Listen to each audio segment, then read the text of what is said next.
बच्चों ने अभी तक उस बैच में एनरोल नहीं किया है, आप उसमें एडमिशन ले सकते हैं। आपके पास अभी भी एक सुनहरा मौका है एग्जाम क्वालिफाई करने के लिए।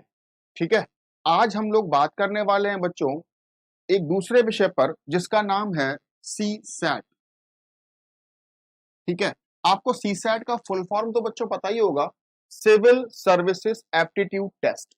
Civil services aptitude test. बेटा यहाँ पर एप्टीट्यूड का मतलब क्या है? कुछ बच्चे कहते हैं एप्टीट्यूड का मतलब होता है सर मैथ्स और रीजनिंग। नहीं बच्चों, एप्टीट्यूड का मतलब सिर्फ मैथ्स और रीजनिंग नहीं होता है। एप्टीट्यूड का मतलब होता है आपके अंदर प्रतिभा। प्रतिभा कह सकते हैं, और या मैं कह सकता हूं कॉम्पिटिटिवनेस। क्या आपके अंदर कॉम्पिटिटिवनेस है? क्या आपके अंदर प्रतिभा है? अगर आप एक आईएएस बनने जा रहे हो तो क्या आपके अंदर बेसिक लेवल की प्रतिभा है? अगर मैं छोटा सा एग्जांपल आपको देता हूं, डिसीजन मेकिंग। जैसे अगर आप एक आईएएस बन जाते हो तो क्या आपके अंदर डिसीजन मेकिंग की प्रतिभा है? क्या आपके अंदर कम्युनिकेशन की प्रतिभा है? क्या आप छोटे मोटे मैथ्स के क्वेश्चन सॉल्व कर सकते हो? या फिर क्या आप समझते हो कि किन बातों में प्रॉफिट है या किन बातों में लॉस है? ये सारी बातों को अगर समराइज करें तो इसी को कहते हैं एप्टीट्यूड। ठीक है, तो यहां पर एक एप्टीट्यूड टेस्ट होता है और ये जो टेस्ट है बेटा ये सिर्फ क्वालिफाइंग है। मतलब यहाँ पे जो आयोग है वो सिर्फ आपसे आपका बेसिक मेंटल लेवल चेक करना चाहता है। इस एग्जाम में आपको टॉप नहीं करना है, इस एग्जाम को सिर्फ आपको क्वालिफाई करना है। ठीक है, और इस एग्जाम को क्वालिफाई करते ही आयोग ये समझ जाएगा कि हाँ आपके अंदर बेसिक लेवल का टैलेंट है कि आप चीजों को हैंडल कर सकते हो। ठीक है, मैं सी सैट विषय पर आज 3 विषयों पे बात करूंगा बेटा। सबसे पहला जो विषय हमारा है, सबसे पहला विषय है कि क्यों क्यों इस जो आज की क्लास या आज की जो वर्कशॉप है ये क्यों है, इसका फायदा क्या है, क्या नुकसान है, या फिर हम इन सारी बातों पे बात कर रहे होंगे बच्चे कि आज की क्लास की जरूरत क्यों पड़ी। ठीक है, दूसरा मैं आपको बताऊंगा बेटे सी सैट विषय का जो परिचय है, या मैं यहीं पे बेटे आपसे सिलेबस की भी बात करूंगा कि सी सैट विषय का सिलेबस क्या है, सी सैट विषय परिचय। परिचय का मतलब सी सैट विषय क्या होता है, सी सैट में क्या क्या आता है, कैसे कैसे आपको करना है, वो सारी बातें मैं करूंगा। साथ ही साथ मैं यहाँ पे सिलेबस की भी बात करूंगा। नंबर तीसरा जो हमारा मुद्दा रहेगा आज का, तीसरा मुद्दा बेटा हमारा आज का रहेगा बेटा स्ट्रैटेजी। क्या स्ट्रैटेजी होनी चाहिए एग्जाम को क्वालिफाई करने के लिए, जिसको हम हिंदी में रणनीति भी कह सकते हैं। हमारी रणनीति क्या हो, क्या रणनीति हो ताकि हम एग्जाम को क्वालिफाई कर जाए।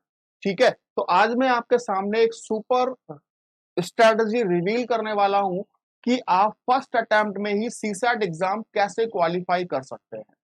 ठीक है बच्चों, तो सीसैट एग्जाम पे सबसे पहले हम बात कर लेते हैं क्यों विषय की, कि क्यों इस क्लास की जरूरत पड़ी है और क्यों बच्चे सीसैट विषय में बहुत डरते हैं।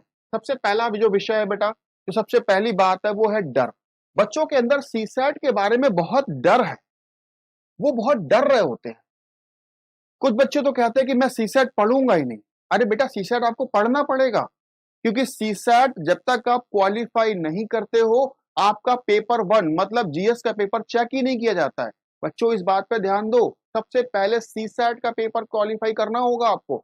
जब आप सीसैट का पेपर क्वालिफाई कर लेते हो तब जाके आपका अगला पेपर जो होता है फर्स्ट पेपर जीएस का वो चेक होता है और तब आप क्वालिफाई कर पाते हो। अगर आप इस सब्जेक्ट में क्वालिफाई नहीं करोगे तो आप फर्स्ट पेपर में भी क्वालिफाई नहीं होगे। तो जो ये डर है, आज मैं इस डर के बारे में आपसे बात करने वाला हूं। दूसरा जो विषय बेटा यहाँ पर है, दूसरा मेरा यहाँ पर विषय है, कुछ बच्चे जो होते हैं, कुछ ओवर कॉन्फिडेंस बच्चे भी मिलते हैं मुझे, जो कहते हैं सीसैट तो कुछ है ही नहीं, मैं तो सीसैट ऐसे ही बाएं हाथ की छोटी उंगली का कमाल है सीसैट मेरा। ठीक है, तो इन सारी विषयों पे मैं आज बात करने वाला हूँ। कुछ बच्चे ऐसे होते हैं जो कहते हैं कि हाँ बाएं हाथ की छोटी उंगली का कमाल है सीसैट निकालना। अच्छी बात है, मैं मानता हूं कि आप एप्टीट्यूड में अच्छे हो, आप क्वालिफाई कर सकते हो, लेकिन ओवर कॉन्फिडेंस भी कई बार बच्चों को ले जाता है। ठीक है, तो आपको ओवर कॉन्फिडेंस के बारे में इसलिए ये क्लास की जरूरत और पड़ रही है। और नंबर 3 यहाँ पर है, जो बच्चे डरते तो हैं, जो बच्चे डरते तो हैं पर साथ ही साथ कुछ सीखना भी चाहते हैं। जो बच्चे डरते तो हैं और साथ ही साथ कुछ सीखना भी चाहते हैं। ठीक है, तो सबसे पहला जो पॉइंट है वो क्यों है कि इस क्लास की जरूरत क्यों है, या आज के जो वर्कशॉप हो रहा है ये क्यों हो रहा है। तो तीन बातें हैं बेटा इस बारे में। ऐसे लोग जो डरते हैं बहुत ज्यादा सीसैट विषय से, दूसरे जो ओवर कॉन्फिडेंट रहते हैं, तीसरे बच्चे जो डरते हैं पर वो सीखना चाहते हैं। डरते हैं पर सीखना चाहते हैं, और ऐसे ही बच्चे सीसैट को क्वालिफाई करते हैं। ऐसे ही बच्चे सेट को, जैसे अगर मैं डर की बात करूं तो कुछ बच्चे ऐसे होंगे जिनको गणित से बहुत भय लगता होगा, है ना। कुछ बच्चे ऐसे होंगे जिनको गणित का गा भी नहीं आता होगा, अगर मैं बात करूं तो, है ना। लेकिन मैं आपको सही सही बताऊं, मैथ्स आज की क्लास या सीसैट की जो क्लासेस आगे आने वाली हैं, उन आगे आने वाली सीसैट की क्लासेस में मैथ्स की क्लास मैं ही लेने वाला हूं, ठीक है। तो मैं आपको वादा करता हूं बच्चे, गणित से डरने की कोई भी जरूरत आपको है नहीं। गणित से डरने की जरूरत नहीं है, क्योंकि मैं आपको बताऊं बच्चों, गणित में सिर्फ और सिर्फ आप जोड़ना और घटाना सीख के आओ। गणित में सिर्फ और सिर्फ आप जोड़ना और घटाना घर से सीख के आओ। पापा से कह दो मुझे जोड़ना और घटाना सिखा दे, बाकी सब कुछ मैं आपको सिखा दूंगा, और बहुत आसान तरीके से सिखा दूंगा बच्चों। गणित बहुत आसान सब्जेक्ट है, बस आपको एक बार इंटरेस्ट उसमें आ जाए, ठीक है। और मैं वादा करता हूं आपसे, गणित का कोई भी क्वेश्चन आप छोड़ के नहीं आओगे, ठीक है। दूसरा विषय बेटे यहां पर होता है रीजनिंग। बच्चे रीजनिंग से डरते नहीं हैं, पर अक्सर आपने देखा होगा कि कई बार बच्चे रीजनिंग में ओवर कॉन्फिडेंट रहते हैं कि रीजनिंग तो हम कर ही लेते हैं, रीजनिंग तो सभी कर लेते हैं। पर बच्चों, रीजनिंग में कुछ ऐसे टॉपिक भी हैं जो आपको पढ़ने पड़ते हैं, बिना कॉन्सेप्ट को पढ़े आप उसे नहीं कर पाओगे, ठीक है। तो मैं बात करूंगा बेटे आज की क्लास में ऐसे बच्चों की जो डरते तो हैं, जिनको लगता तो है कि सीसैट बहुत टफ है, क्वालिफाई नहीं होता है एक बार में। बिल्कुल सही बात है, कई बार बच्चे क्वालिफाई नहीं भी कर पाते हैं, लेकिन अगर आप हमारे साथ बने रहोगे, हमारी क्लासेस में पार्टिसिपेट करते रहोगे, तो मैं वादा करता हूं आपसे कि आप बेटा फर्स्ट अटेम्प्ट में ही सीसैट क्वालिफाई कर जाओगे। फर्स्ट अटेम्प्ट में ही सीसैट क्वालिफाई कर जाओगे। क्यों, मैं फिर से कह रहा हूं बेटा, क्योंकि सीसैट जो एग्जाम है ये क्वालिफाइंग एग्जाम है। इस एग्जाम में आपको कोई 30 मार्क का नहीं बनना है, किसी सब्जेक्ट में बहुत ज्यादा नॉलेज या मास्टरी नहीं करनी है आपको। बच्चे, आपको उतने ही क्वेश्चन एग्जाम में करने हैं जितने क्वेश्चन से आप क्वालिफाई हो जाओ, ठीक है। और मैं आज आपको बताऊंगा कि कौन कौन से क्वेश्चन आपको करने होंगे और कौन कौन से क्वेश्चन छोड़ने होंगे, ठीक है। कितने क्वेश्चन आप करके आओ और कितने क्वेश्चन छोड़ के आओ, और कितने क्वेश्चन पे आप कितने क्वेश्चन गलत कर सकते हो, ठीक है। भाई ये भी एक बहुत बड़ी बात है, क्योंकि नेगेटिव मार्किंग है। अगर नेगेटिव मार्किंग है तो आप बहुत ज्यादा क्वेश्चन गलत भी नहीं कर सकते हो, है ना। तो अगर आपने 40 क्वेश्चन सही कर दिए हैं, तो 40 क्वेश्चन सही करने के साथ साथ आपके गलत कितने होने चाहिए। अगर उससे ज्यादा गलत हो गए तो भी आप डिस्क्वालीफाई हो जाओगे, ठीक है। तो आज के विषय में हम बात करने वाले हैं कि क्यों, पर हमने सीखा कि जो बच्चे डर रहे होते हैं उनके बारे में सोल्यूशन है मेरे पास, कि गणित और रीजनिंग में बिल्कुल भी डरने की जरूरत नहीं है। मैं आपको सुपर कॉन्सेप्ट सिखाने वाला हूं, सुपर कॉन्सेप्ट। बच्चों, गणित और रीजनिंग को आप ऐसे चुटकियों में सॉल्व कर दोगे, ठीक है। अच्छा, ओवर कॉन्फिडेंट बच्चे, मैं मानता हूं कि आप कर सकते हो, लेकिन फिर भी साथ साथ प्रैक्टिस करना बहुत जरूरी है। आप साथ साथ प्रैक्टिस करते रहें, ठीक है। और जो बच्चे डरते हैं और सीखना भी चाहते हैं, जो बच्चे डरते हैं और सीखना भी चाहते हैं, वो मेरी क्लास में सबसे बेहतरीन रिजल्ट लेकर आते हैं, ठीक है।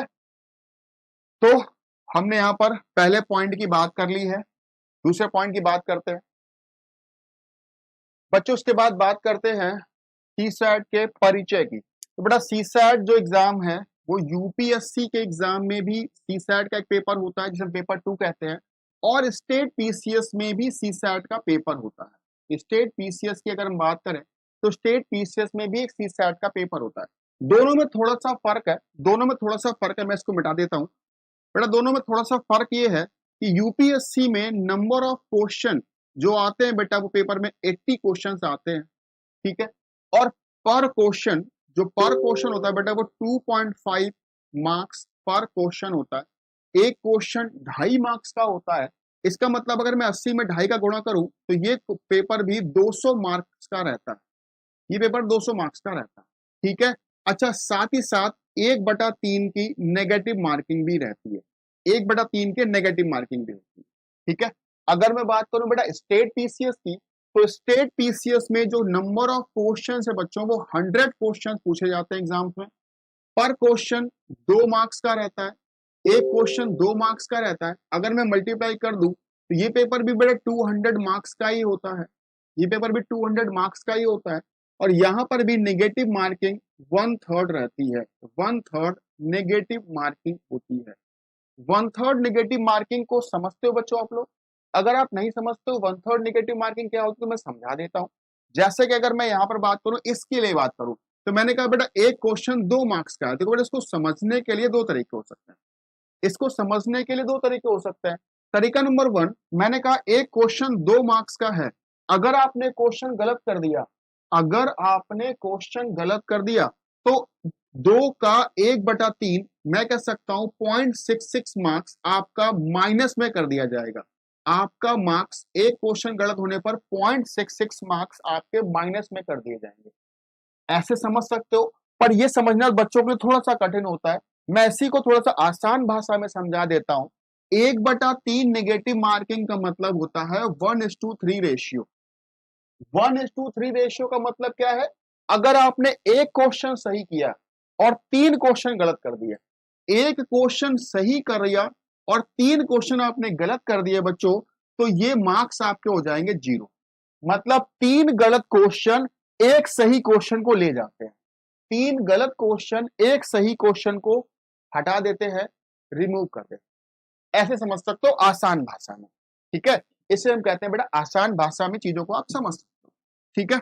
अच्छा, इसके बाद अगर मैं बात करूं तो बच्चों यहां पर जो अगली बात है वो बात है बेटा सिलेबस की, कि स्टेट पीसीएस या यूपीएससी के जो एग्जाम है उनमें सिलेबस क्या होता है। सिलेबस में बेटा 7 पॉइंट आयोग ने बताए हुए हैं, आयोग ने बेसिकली 7 पॉइंट बताए हुए, पर मैंने क्या किया, उन 7 पॉइंट्स को 4 पॉइंट में डिवाइड किया हुआ है, उन सातों पॉइंट्स को 4 पॉइंट में डिवाइड किया हुआ है। सबसे पहला जो पॉइंट बेटा हमारा है वो है कॉम्प्रीहेंशन। सबसे पहला जो पॉइंट है बेटा वो है कॉम्प्रीहेंशन। कॉम्प्रीहेंशन का मतलब होता है एक पैराग्राफ जिसके नीचे कुछ क्वेश्चंस पूछे जाते हैं, ठीक है। बेटा पैराग्राफ जो होता है ये सिर्फ आपका रीडिंग स्किल्स, समझने की स्किल्स कितनी तेज है ये चेक करने के लिए पूछा जा रहा होता है, ठीक है। दूसरा बेटा जो यहाँ पर आता है वो आता है आपका मैथ्स। मैथ्स कह सकते हैं, या इसी में साथ ही साथ बेटा एक टॉपिक और आता है डीआई। डीआई समझते हो? डीआई का मतलब होता है डेटा इंटरप्रिटेशन। अभी हम आगे चलेंगे तो इसके बारे में पूरी बात करेंगे, ठीक है। मैथ्स जो आ रहा होता है बेटा, उसके बाद साथ साथ डीआई आ रहा होता है, और यहीं पर एक और शब्द लिखा होता है बेटा मेंटल एबिलिटी। मेंटल एबिलिटी ये एक शब्द लिखा हुआ, इसका बेसिकली मतलब क्या ये समझना जरूरी है, क्योंकि अगर आप ये नहीं समझोगे तो आप मैथ्स और डीआई में से कुछ भी नहीं कर पाओगे। बेटा मेंटल एबिलिटी का मतलब होता है यहाँ पे जो मैथ्स या डीआई के जो क्वेश्चन आते हैं वो बहुत टफ नहीं आते हैं, क्वेश्चन बहुत आसान आता है। बस क्या होता है, क्वेश्चन आपकी मेंटल एबिलिटी पर बेस्ड होता है। जो क्वेश्चन मैथ्स का या डीआई का जो क्वेश्चन आएगा वो बहुत आसान होगा, बस उसने क्या किया होगा, थोड़ा सा क्वेश्चन को घुमा दिया होगा, और वो आपको चेक यही कर रहा है कि क्या उस उतने एग्जाम के प्रेशर में आपका मेंटल लेवल उस लेवल पे काम कर रहा है कि नहीं कर रहा है, ठीक है। तो ये चेक करने के लिए वो मैथ्स और डीआई पूछ रहा होता है, ठीक है। साथ ही साथ नंबर 3 में बेटा यहां पर आता है रीजनिंग। रीजनिंग रीजनिंग आप सभी लोग जानते हो बच्चों, रीजनिंग में आपको सिर्फ क्या चेक कर रहा होता है बेटा, इंटेलिजेंस। आपकी इंटेलिजेंस पर सवाल पूछे जाते हैं। इंटेलिजेंस का मतलब है आपका दिमाग कितना तेज चल रहा है उस वक्त, आपका मेंटल लेवल उस वक्त प्रेशर में काम कर रहा है कि नहीं कर रहा है। तो रीजनिंग के जो क्वेश्चन होते बेटा वो आपके इंटेलिजेंस पर बेस्ड होते हैं। मतलब अगर आप इसमें बहुत ज्यादा चीजें नहीं भी पढ़ोगे तो भी आप क्वेश्चंस के जवाब दे दोगे, ठीक है। वैसे अगर मैं रीजनिंग की बात करूं तो बेटा रीजनिंग कई प्रकार का होता है। अगर मैं कहूंगा तो analytical reasoning, logical reasoning, verbal reasoning, non verbal reasoning, critical reasoning, reasoning बहुत प्रकार की पूछी जाती है, पर इन सभी का बेसिक एक सीधा सा मतलब है कि अपनी इंटेलिजेंस से उस चीज का जवाब देना, अपनी इंटेलिजेंस से उस चीज का जवाब देना, इसी को बस रीजनिंग कहते हैं और कुछ नहीं इसके अंदर नहीं है। ठीक है, इसके अंदर कुछ भी नहीं है। नंबर 4 जो पार्ट है बेटा वो हमारा है डिसीजन मेकिंग। इसे हम कह सकते हैं बेटा डिसीजन मेकिंग या problem solving. Decision making, problem solving, इसी में साथ साथ एक और नाम जुड़ा हुआ है बेटा, interpersonal skills. Interpersonal skills, IPS, आप चाहो तो अपनी कॉपी में नोट करते रहना। Decision making, problem solving, interpersonal skill. और इंटरपर्सनल स्किल्स में एक वर्ड ब्रैकेट में लिखा रहता है बेटा, कम्युनिकेशन। कम्युनिकेशन मतलब आपका कम्युनिकेशन किस तरह का है। जैसा कि आप जानते ही होंगे बेटा, communication is a two way process. Communication ऐसा नहीं कि आप अकेले बोलते रहो और कम्युनिकेट हो गया, नहीं बेटा।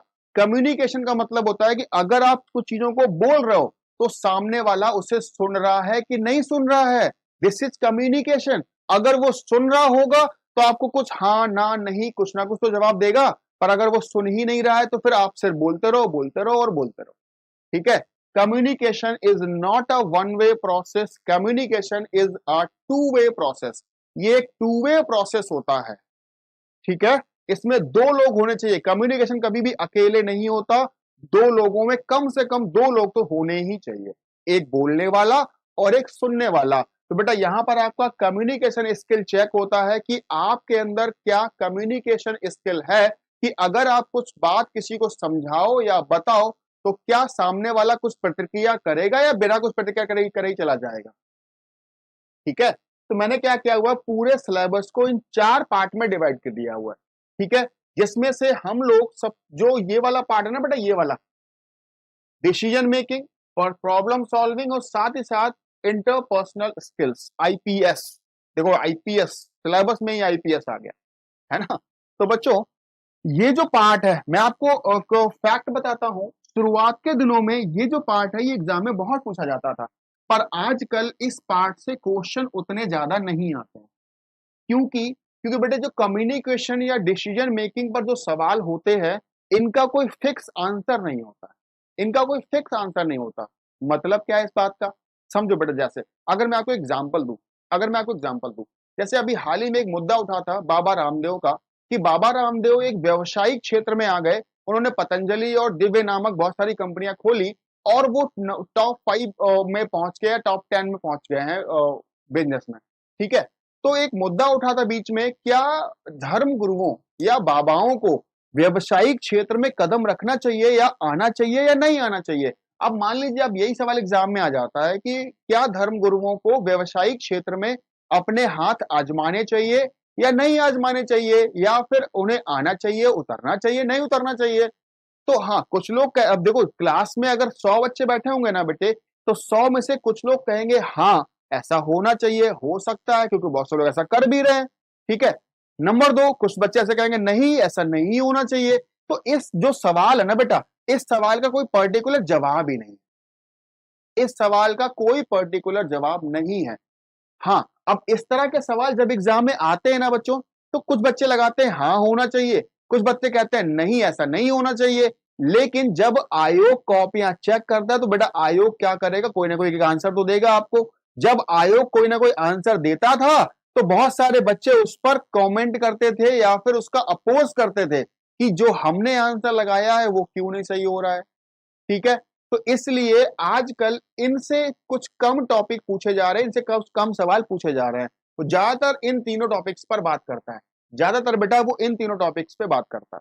ठीक है, क्योंकि मेंस में एक टॉपिक आपका आने वाला है जिसमें वो इन सब की बहुत अच्छे से सवाल पूछता है और आपको अच्छे से जवाब भी देने होते हैं। ठीक है, तो इसलिए हम लोग जो बात करने वाले हैं वो मेनली इन 3 टॉपिक की बात करने वाले हैं। हाँ, अब बिल्कुल ये मत सोचना बेटा कि इनकी क्लासेस नहीं होंगी, इसकी भी क्लासेस होंगी, जिसमें से मैं आपको बता देता हूं, मैथ्स और रीजनिंग की जो क्लासेस हैं बच्चों, वो मैं लेने वाला हूं और मेरा नाम है बच्चे सुधीर राठौर। बच्चे मुझे प्यार से राठौर सर कहते हैं, आप भी मुझे राठौर सर कह सकते हो। ठीक है, इसके बाद बेटा अगर मैं बात करूं कॉम्प्रीहेंशन की, तो कॉम्प्रीहेंशन यहाँ पर दो तरीके से आता है, इंग्लिश का भी कॉम्प्रीहेंशन आता है और हिंदी में भी आता है। ठीक है, तो कॉम्प्रीहेंशन की जो बात है बेटा, कॉम्प्रीहेंशन की बात करेंगे आपसे रविकांत सर। रविकांत सर हिंदी के कॉम्प्रीहेंशन की बात करेंगे। इंग्लिश के कॉम्प्रीहेंशन की बात कुछ और फैकल्टीज है हमारे, वो फैकल्टीज आपसे इंग्लिश कॉम्प्रीहेंशन की बात करेंगे। तो ये जो तीन टॉपिक है बेटा, ये हमारे कवर हो जाएंगे। बाकी ये जो interpersonal skills, decision making, personal या प्रॉब्लम सॉल्विंग, इस तरह की जो क्लासेस हैं बेटा, वो रोहित सर ले रहे होंगे। ठीक है, तो कहीं ना कहीं 3 से 4 महीने का ये सिलेबस होगा और इस 3 से 4 महीने में हम इस सिलेबस को खत्म करेंगे। ठीक है, मैं एक स्लाइड भी लेकर आया हूं आपके लिए बच्चों, आपके लिए एक स्क्रीन पर एक स्लाइड आने वाला है, जिससे कि आपको पता चल जाएगा कि आयोग ने जो बोला हुआ है वो सिलेबस क्या है। आशा कर रहा हूं कि आपने ये नोट कर लिया होगा, मैं आपको दिखाता हूं।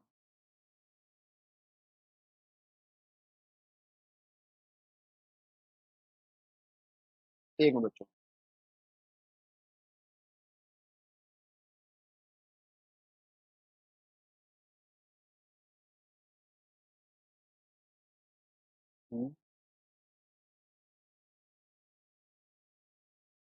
हाँ जी बच्चों, देखिए बोर्ड पर आपके सामने कुछ नाम लिखे हैं, जैसे आप कह रहे हो बोधगम्यता मतलब कॉम्प्रिहेंशन, संचार कौशल जैसे आप कह रहे हो कम्युनिकेशन स्किल, तार्किक कौशल logical reasoning plus analytical ability. ठीक है, निर्णय लेना, समस्या समाधान मतलब decision making and problem solving, सामान्य मानसिक योग्यता जनरल मेंटल एबिलिटी। इसके बाद बेटा आधारभूत संख्यायन मतलब संख्याओं पर आधारभूत बेसिक से सवाल, संख्याओं पर आधारभूत बेसिक से सवाल। जैसे देखो यहाँ पे बेटा एक नाम लिखा हुआ है डेटा इंटरप्रिटेशन। अगर आप इसी लास्ट वाले पॉइंट की लास्ट लाइन में जाएंगे तो एक नाम लिखा हुआ है बेटा डेटा इंटरप्रिटेशन, ये इसकी भी बात अभी हम लोग क्लास में करने वाले हैं। ठीक है, अगर मैं और सिलेबस देखूं तो बच्चों सीसैट पेपर 2 में 2 घंटे का पेपर होगा, 200 क्वेश्चन होंगे हमारे पास। ये सारी बातें हम पहले से ही कर चुके हैं। अंक गणित की बात करें तो बेटा अंक गणित में कुछ ये टॉपिक्स आपके सामने आ रहे होंगे, संख्या पद्धति, औसत, अनुपात समानुपात, परसेंटेज। आपको इन चारों का बहुत बेसिक नॉलेज होना चाहिए बेटा। मैंने ये शुरुआत में 4 टॉपिक लिखे ना बच्चों, संख्या पद्धति, औसत, अनुपात समानुपात, परसेंटेज, इन चारों का बहुत बेसिक नॉलेज होना चाहिए। कुछ इस क्लास के अंत में हम कुछ क्वेश्चंस को भी सॉल्व करेंगे और देखेंगे कि उन क्वेश्चंस को किस तरह से लगाया जा सकता है या एग्जाम में क्वेश्चन किस तरह से पूछे जाते हैं और कैसे सॉल्व करना होगा। ठीक है, गणित जो है वो 3 तरीके की आती है, मैं यहाँ पे दिखा देता हूं बेटा। जो मैथ होगी, मैथ में 3 तरीके के मैथ आने वाली है, ए बी और सी। ए जो मैथ है बेटा, इसमें आपकी अरिथमेटिक पूछी जाएगी। ए जो मैथ है इसमें आपकी अरिथमेटिक पूछी जाएगी। नंबर 2 जो मैथ है बेटा बी, बी मैथ में आपकी एल्जब्रा, एल्जब्रा या कह सकते हो बीज गणित और रेखा गणित, ज्योमेट्री, एल्जेब्रा और ज्योमेट्री से पूछे जाते हैं सवाल। सी जो मैथ है बेटा, इसमें आपका स्टेटिस्टिक्स, सांख्यिकी, सांख्यिकी और डेटा एनालिसिस या डीआई जिसको हम कहते हैं। ठीक है, ये 3 तरह की मैथ आपके एग्जाम में पूछी जाती है और लगभग 15 से 18 क्वेश्चन आपकी एग्जाम में पूछे जाते हैं। 15 से 18 क्वेश्चन एग्जाम में आते हैं। ठीक है, रेखा गणित और सांख्यिकी जैसे कि आपके सामने लिखा हुआ दंड चार्ट, पाई चार्ट, आयत क्षेत्र, बारंबारता, बहुभुज, संचयी बारंबारता, ये सारी चीजें पूछी जा रही होंगी। ठीक है, इंग्लिश की बात करें बेटा तो इंग्लिश का जो सिलेबस है, इंग्लिश का जो सिलेबस है बेटा वो 10th स्टैंडर्ड का है। 10th स्टैंडर्ड में जिस तरह के क्वेश्चन पूछे जाते हैं उस तरह के ही क्वेश्चन हमारे एग्जाम में पूछे जाएंगे बेटा। जैसे अगर आप बात करो कॉम्प्रिहेंशन की, active wise passive wise, part of speech की, ट्रांसफॉर्मेशन ऑफ सेंटेंसेस की, डायरेक्ट एंड इनडायरेक्ट स्पीच की, punctuation, word meaning, vocabulary, idioms and phrases, fill the blanks, ये सारे पॉइंट पूछे जाएंगे। ठीक है, साथ ही साथ कॉम्प्रिहेंशन सबसे ऊपर लिखा हुआ, ठीक है, जो कि मोस्ट इंपॉर्टेंट है। इसके बाद सामान्य हिंदी की बात करेंगे तो सामान्य हिंदी में कुछ इतने सारे टॉपिक हैं और इतने सारे टॉपिक को मिलाकर 15 से 17 क्वेश्चन आपसे हिंदी विषय पर पूछे जाएंगे, ठीक है। अच्छा, हिंदी विषय में 2 से 3 कॉम्प्रीहेंशन भी पूछे जाते हैं, इस बात का ध्यान रखना। बेटे जो कॉम्प्रीहेंशन है वो अंग्रेजी विषय में तो पूछे ही जाते हैं, साथ ही साथ हिंदी विषय में भी पूछे जाते हैं कॉम्प्रीहेंशन, ठीक है।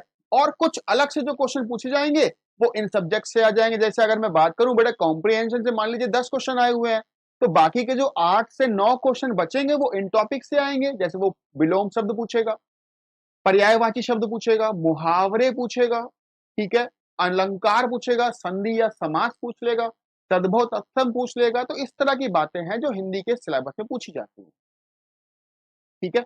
अच्छा,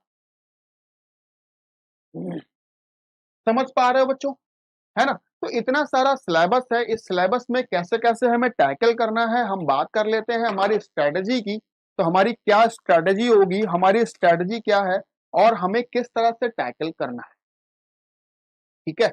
कॉम्प्रिहेंशन की अगर मैं बात करूं, एक मिनट बच्चों, अगर मैं कॉम्प्रिहेंशन की बात करूं तो कॉम्प्रिहेंशन जो है वो ज्यादातर आपका करंट टॉपिक, मैं 3-4 टॉपिक ले देता हूं। जैसे आप कह रहे हो इकोलॉजी, सबसे पहले बड़ा इकोलॉजी, इन्वायरमेंट, इन्वायरमेंट, एग्रीकल्चर, ठीक है। इन टॉपिक्स पर या फिर जो करंट में जो टॉपिक चल रहा होगा उस टॉपिक पर आपके कॉम्प्रिहेंशन पूछे जाएंगे, ठीक है। और मैं आपको एक और बात बता दूं बेटे, जब भी आप कॉम्प्रिहेंशन को सॉल्व करोगे तो कॉम्प्रिहेंशन को सॉल्व करने के लिए बिल्कुल भी ऐसा मत करना कि 4 कॉम्प्रिहेंशन आए तो आपने सोचा कि पहले मैं कॉम्प्रिहेंशन ही कर लेता हूं। बेटे कॉम्प्रिहेंशन एक ऐसा सब्जेक्ट या ऐसा विषय है जिसको पढ़ते पढ़ते ही आपका दिमाग एकदम से कुंद या बंद हो जाएगा, ठीक है। तो दिमाग को खोलने के लिए आपको बीच बीच में और भी बहुत सारे क्वेश्चन करने होंगे। जैसे आपने शुरुआत के 2 कॉम्प्रिहेंशन कर लिए या एक कर लिया, उसके बाद फिर आप कुछ क्वेश्चन रीजनिंग के या मैथ्स का सॉल्व करिए, उसके बाद फिर से एक बार कॉम्प्रिहेंशन पे आइए। क्योंकि बेटा कॉम्प्रिहेंशन में 2-3 बातें जो है वो बहुत इंपॉर्टेंट है। सबसे पहले आपका जो टाइम है वो काफी लेकर जाएगा, ठीक है। क्योंकि कॉम्प्रिहेंशन को पढ़ने में और समझने में आप काफी टाइम लेके जाओगे, ठीक है। मैं कोशिश ये पूरी करूंगा अपनी क्लासेस में जो कॉम्प्रिहेंशन हम कराएंगे उसकी प्रैक्टिस ज्यादा से ज्यादा हो जाए, जिससे आपको कॉम्प्रिहेंशन पढ़ने और समझने में बहुत ज्यादा टाइम ना लगे, ठीक है। साथ ही साथ बेटा यहाँ पर जो है वो मानसिक तनाव है। कॉम्प्रिहेंशन जब आप सॉल्व करोगे तो कॉम्प्रिहेंशन सॉल्व करते करते आपके अंदर एक मानसिक तनाव आ जाएगा। उस तनाव को दूर करने के लिए आपको बीच बीच में मैथ्स और रीजनिंग के क्वेश्चन भी सॉल्व करने होंगे, ठीक है। कॉम्प्रिहेंशन नो डाउट आपको सिखाए जाएंगे, लेकिन बिल्कुल आप ये मत सोचना कि मैं कॉम्प्रिहेंशन से ही सारे नंबर लाऊंगा या मैं कॉम्प्रिहेंशन सारे कर दूं एक साथ। बेटा सारे कॉम्प्रिहेंशन अगर आप एक साथ करोगे तो कर नहीं पाओगे, 2 तो सही करोगे, तीसरे वाले में गलतियां करना शुरू कर दो, ठीक है। इसके बाद अगर मैं बात करूं बच्चे सबसे पहले मैथ्स की, अगर मैं मैथ्स की बात करूं तो मैंने अभी भी आपको बताया बेटा मैथ्स में 3 तरह की मैथ्स आने वाली है। सबसे पहले जो मैथ आएगी बेटा वो आपकी आएगी अंक गणित। सबसे पहले जो मैथ आएगी वो आएगी बेटा अंक गणित। अंक गणित वो मैथ होती है बेटा जो हम क्लास 1 से क्लास 8 तक पढ़ते हैं। अंक गणित वो मैथ होती है जो क्लास 1 से क्लास 8 तक हम पढ़ते हैं। जैसे अगर मैं यहाँ पे बात करूं तो बात करूंगा बेटा नंबर सिस्टम की, नंबर सिस्टम की। और मैं आपसे फिर से कह रहा हूं, मैंने शुरुआत में भी आपसे कहा हुआ, एक बार फिर से कह रहा हूं, बेटा मैथ्स में आपको बिल्कुल भी डरने की जरूरत नहीं है। आप मैथ्स में केवल जोड़ना घटाना घर से सीख के आओ, बाकी सब मैं सिखाऊंगा, परेशान होने की जरूरत बिल्कुल भी नहीं है, ठीक है। मैथ्स के कुछ क्वेश्चन भी मैं आज की क्लास में ही सॉल्व करवाऊंगा, तो आप एक बार चेक करिएगा। बात करते हैं बेटा, सबसे पहले देखो 4 जो पॉइंट है बेटा, 4 पॉइंट सबसे मोस्ट इंपॉर्टेंट है। सबसे पहला जो है वो है नंबर सिस्टम। आपको संख्याओं के बारे में अच्छा खासा नॉलेज होना चाहिए कि जोड़ना घटाना गुणा करना भाग करना रूट निकालना फ्रैक्शन निकालना पॉइंट में निकालना, ठीक है। या फिर अगर मैं और बात करूं तो नेचुरल नंबर क्या होते हैं, पूर्णांक संख्याएं क्या होती हैं, सम संख्याएं क्या होती हैं, अभाज्य संख्याएं क्या होती हैं, आपको इन सब के बारे में आइडिया होना चाहिए। उसके बाद बेटा यहाँ पर एक बात आएगी परसेंटेज की। आपको परसेंटेज टॉपिक बहुत अच्छे से आना चाहिए, क्योंकि परसेंटेज जो टॉपिक है ये बेसिक टॉपिक है। इस बेसिक टॉपिक पर 3 से 4 टॉपिक और बनते हैं, पर वो 3 से 4 टॉपिक आप तभी कर पाओगे जब आपको ये टॉपिक अच्छे से आता होगा। ठीक है। अच्छा, तीसरा बेटा यहाँ पर टॉपिक है रेशियो, अनुपात। अगर मैं कहूंगा तो हिंदी में कहूंगा बेटा अनुपात। ठीक है, अनुपात एक ऐसा टॉपिक है, फिर से मैं बात करूंगा, अनुपात बेसिक लेवल की बात करता है। इस पर बेस्ड 3 से 4 तरह के चैप्टर पूछे जाते हैं। ठीक है बेटा, सबसे लास्ट का जो पॉइंट है वो है एवरेज। एवरेज, औसत, अगर मैं बोलूं औसत, औसत, ये 4 बेसिक चीजें हैं। आपको ये 4 बेसिक चीजें अगर आती हैं तो मैथ आप सीख जाओ। ठीक है, और मैं कोशिश करूंगा कि ये 4 जो बेसिक चीजें हैं ये आप शुरुआत में ही सीखो और आगे की मैथ फटाफट लगाओ। ठीक है, तो सबसे जो पॉइंट नंबर 1 है वो सबसे पहले क्या आ रहा था बेटा, अर्थमेटिक, अंक गणित आ रहा है। नंबर 2 में बात करें तो बेटा यहाँ पर अलजेब्रा आने वाली है, अलजेब्रा आने वाली है, साथ ही साथ ज्योमेट्री आने वाली है। पर बिल्कुल भी घबराने की जरूरत नहीं है। उन बच्चों को लगता होगा सर हमें तो अर्थमेटिक ही ठीक से नहीं आती है, अलजेब्रा कहां से कर पाएंगे। एक्स, और एक्स का नाम सुनते ही तो आपके अंदर एक तूफान सा उठता है कि एक्स क्या मान लिया हमने ये भैया। अगर मैंने कहा राम के पास एक्स अमरूद है तो आप कहते हो कि ये एक्स अमरूद कैसे हो सकते हैं। भाई राम के पास अगर होंगे तो 8 होंगे, 10 होंगे, 15 होंगे, 20 होंगे, एक्स कैसे हो सकते हैं। तो बच्चों को एक्स मानने में बड़ी कठिनाई होती है। तो बच्चों अलजेब्रा में ज्यादातर सवाल एक्स से ही लगते हैं, इसलिए आप अगर चाहो तो इन्हें छोड़ भी सकते हो। क्योंकि अलजेब्रा और ज्योमेट्री को अगर मैं मिलाकर बात करूं तो अलजेब्रा और ज्योमेट्री को मिलाकर मैक्स टू मैक्स बहुत ज्यादा 2 से 3 क्वेश्चन आएंगे, इससे ज्यादा नहीं आएंगे। ठीक है, 2 से 3 क्वेश्चन अलजेब्रा और ज्योमेट्री से आएंगे। नंबर 3 में अगर मैं बात करूंगा बेटा डीआई की, ये बहुत इंपॉर्टेंट है, मोस्ट इंपॉर्टेंट है बेटा, इससे सवाल ज्यादा आता है। डीआई एक तरह से कॉम्प्रिहेंशन ही है। जैसे बेटा आपने हिंदी और इंग्लिश के कॉम्प्रिहेंशन किए थे, वैसे ही जो डीआई है ये मैथ का कॉम्प्रिहेंशन। डीआई मैथ का कॉम्प्रिहेंशन है। मतलब क्या है इसका, यहां पर डीआई बेटा 4 तरीके की आएगी, 4 तरह से, 4 तरह से। सबसे पहले बेटा जो डीआई आएगी उसे हम कहते हैं टेबल, टेबल या tabulation, table form, table form या टैबुलेशन फॉर्म। मतलब बेटा यहां पर एक टेबल बनी हुई होगी, देखो इस तरह से एक टेबल बनी हुई होगी, और इस टेबल में आपको एक डेटा दिया जाएगा, टेबल में आपको एक डेटा दिया जाएगा और आपको उस डेटा को इंटरप्रेट करना है। डीआई का मतलब होता है डेटा इंटरप्रिटेशन, डेटा इंटरप्रिटेशन। ठीक है, डीआई का मतलब होता है बेटा डेटा इंटरप्रिटेशन। आपको जो डेटा दिया गया है उस डेटा को इंटरप्रेट करना है, और इंटरप्रेट करने के बाद इसी डेटा पर 4 से 5 क्वेश्चन आपसे पूछे जाएंगे, उन क्वेश्चंस के जवाब देने होंगे। ठीक है, तो ये एक तरह का कॉम्प्रिहेंशन ही है। ठीक है, अच्छा नंबर 2 बेटा यहां पर आता है बार चार्ट। बार चार्ट बेटा आप लोगों ने जब मैथ्स पढ़ी होगी, सभी ने हाई स्कूल तो पास किया ही होगा, 9th तो पास किया ही होगा, क्लास 8 तो पास किया ही होगा बेटा। क्लास 8 और 9th में कुछ इस तरह के फिगर भी हमें बनने दिखाई पड़ते थे ना, बिल्डिंग्स जैसी। एक ये बिल्डिंग बनी है, इसके बगल में एक और बिल्डिंग बनी है, इसके बगल में एक और बिल्डिंग बनी है। ठीक है, यह एक छोटी बनी है, एक बहुत बड़ी बनी है, एक उससे बीच की बनी है। इस तरह के जो सवाल बनते हैं बेटा, इस तरह के जो सवाल बनते हैं उसे हम कहते हैं बार ग्राफ या बार चार्ट। ठीक है, नंबर 3 जो सवाल आता है बेटा line chart. Line chart, line chart में जो ग्राफ बनता है उसमें सिर्फ और सिर्फ लाइन होती है, इस तरह से लाइन खींची होगी। ठीक है, और नंबर 5 बेटा यहां पर सॉरी नंबर 4 जो यहां पर आता है उसे कहते हैं पाई चार्ट।